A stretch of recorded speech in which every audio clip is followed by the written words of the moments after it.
cintai.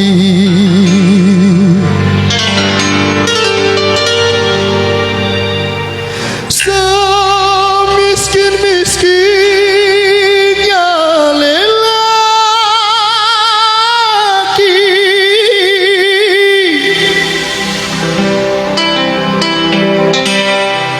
punya harga diri.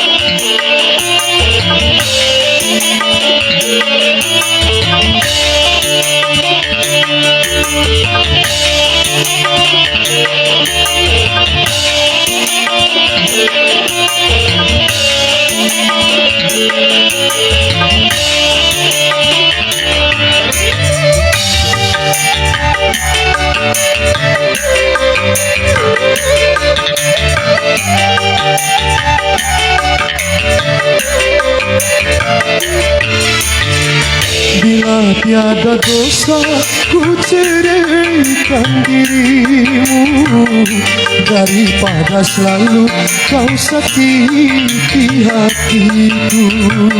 Namun ku bersabar dan selalu mengalah, sampai di mana kekejamanmu akan ku ukur dengan batas cintaku. Lama-lama aku bisa mati berdiri, punya istri cantik, hatinya penuh duri.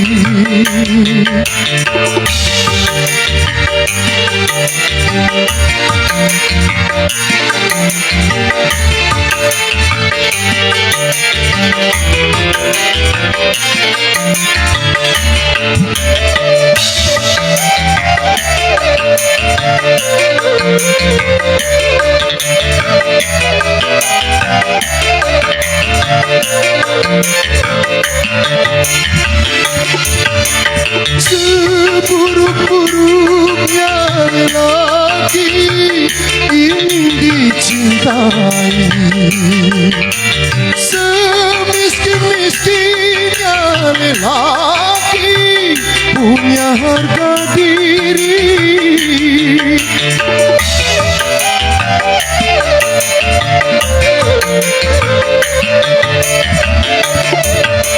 Sungguh mati aku menyesal punya istri tangguh yang tak pernah mau mengerti perasaan suami.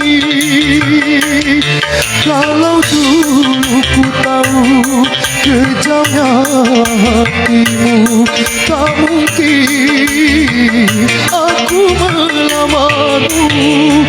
Bila tiada dosa ku ceraikan dirimu, daripada selalu kau sakiti hatiku.